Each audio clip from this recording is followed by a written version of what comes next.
안녕하십니까. 오늘은 갈라디아서 1장 18절에서 24절의 말씀으로 바울이 사도가 된 내력이라는 제목으로 하나님의 말씀을 나누고자 합니다. 본 말씀은 그 후 3년 만에 내가 게바를 방문하려고 예루살렘에 올라가서 그와 함께 15일을 머무는 동안 주의 형제 야고보 외에 다른 사도들을 보지 못하였노라. 보라, 내가 너에게 쓰는 것은 하나님 앞에서 거짓말이 아니로다. 그 후에 내가 수리아와 길리기아 지방에 이르렀으나 그리스도 안에 있는 유대의 교회들이 나를 얼굴로는 알지 못하고 다만 우리를 박해하던 자가 전에 멸하려던 그 믿음을 지금 전한다함을 듣고 나로 말미암아 하나님께 영광을 돌리니라. 사도 바울은 이방인의 사도가 되고 나서 3년 만에 게바를 방문하려고 예루살렘에 올라갔습니다. 그는 보름 동안 있으면서 주의 형제 야고보 외에는 보지 못한 것입니다. 그가 이렇게 한 것은 사람에게서 배우기를 원하지 않은 것입니다. 그는 하나님께서 직접 가르치신 것입니다. 바울은 하나님 앞에서 진실을 말한 것입니다. 바울은 복음을 전하기 위해 수리아와 길리기아 지방에 이르렀습니다. 그는 그리스도 안에 있는 유대의 교회들에게 박해하던 자라는 소리를 듣던 자였습니다. 그러나 그는 지금 전에 멸하려던 그 믿음을 지금 전한다함을 들었습니다. 이제 바울의 변화된 모습은 이방의 유대의 교회들에게도 알려진 것입니다.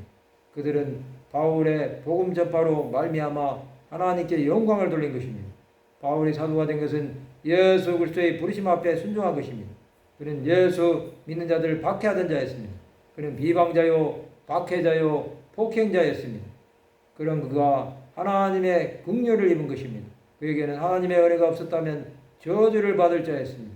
또 사망으로 갈 수밖에 없는 자였습니다. 그런 그가 주 예수를 전하는 자가 된 것입니다. 이것은 전적인 하나님의 은혜입니다. 그의 학문은 하나님을 믿는다고 하면서 믿는 자들을 박해하는 데 사용한 것입니다. 그는 자신의 지나간 과거를 회개한 것입니다. 바울은 변화된 모습으로 그리스도를 위해 산 자가 된 것입니다. 하나님 나라를 위해 삶을 들인 바울은 사명을 다하기 위해 박해받는 자가 된 것입니다. 성도들도 주 예수를 알지 못할 때는 그를 박해하던 자들이었습니다. 그러나 예수를 만나고 나서는 예수를 전하는 자들이 된 것입니다. 아직도 주 예수를 전하지 않고 있다면 우리는 사명을 감당하지 않는 자들입니다. 우리는 나를 구원하신 예수 그리스도를 전하는 자들이 되어야 합니다.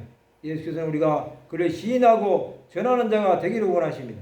성도 여러분, 주 예수를 전하기 위해 우리의 생명도 아까워하지 않는 자들이 되시기 바랍니다. 그 예수께서는 우리를 구원하시기 위해 십자가에 못 박혀 죽으셨습니다. 또 죽은 자들 가운데서 부활하심으로 우리의 구주가 되셨습니다.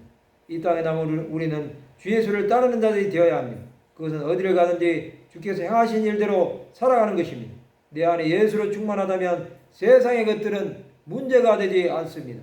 말씀을 마치고자 합니다. 주 예수를 위해 복음을 끝까지 전파하는 하나님의 백성들이 되시기를 주님의 이름으로 축원합니다.